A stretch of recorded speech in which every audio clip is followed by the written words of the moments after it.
Здравейте! Днес ще ви разкажем 11 странни зависимости, които едва ли сте ги чували.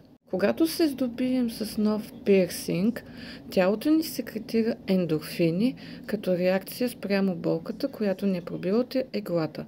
Тоест, след това изпитваме удоволствие и повечето хора, които се подлагат на пирсинг, го правят с цел да намалят стреса. Следващото е добиване на тен. Хората, които се стремят целогодишно да ходят на солариум с цел да получат загар, се получава нещо като хоби. Излагането на UV лъчи предизвиква отделянето на ендорфини. Обаче това може да доведе до анорексия. Социални медии.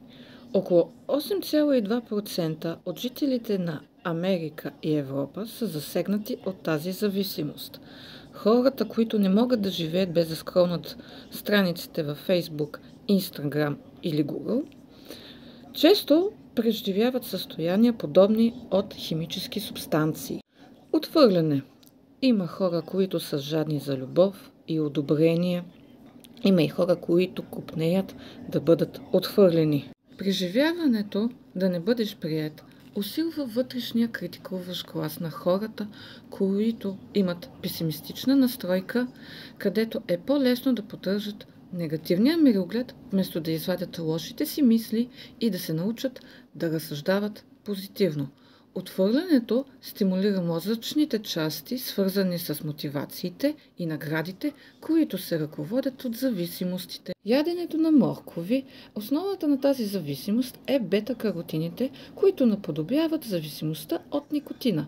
При опит да спрете да ядете моркови, ще се здобиете с чувствата на нервност, неустоимо влечение към тази храна, както и силно раздразнение и безсъние. Здравословното хранене. Прекаления фокус да се храниш здравословно може да доведе до хранително разстройство орторексия. Причинява вреди като недохранване, понижено качество на живот и стрес. Спортуване. Ако тренирате дори да имате травма или се чувствате виновни, че сте пропуснали редовното си спортуване в фитнеса, 1 милион американци имат наличие на хранително разстройство и изкривена външна преценка и оценка за своята външност. Видеоигри е вид пристрастяване. За да се диагностицира този вид зависимост, трябва да има накърняване на личността, семейни, социални, образователни, професионални модели на поведение в период от 12 месеца. Трупане на вещи, известен още като синдромът на Плюшкин. Това е трупане на неща без стойност. По този начин се затруднява придвижването у жилището, преустановява се храненето на гости и приятели у дома, както и понякога застрашава здравето. Кърменето. То създава силна емоционална връзка между майката и бебето. И когато спрат кърменето, те не могат да си представят как биха могли да живеят без това усещане. Колекционирането на книги.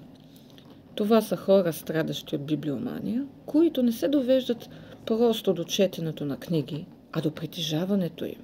Тоест, тези хора притежават едно заглавие, но с различни издателства. Крайната фаза на тази зависимост може да се доведе и до кражбата на книги с цел просто да я притежават.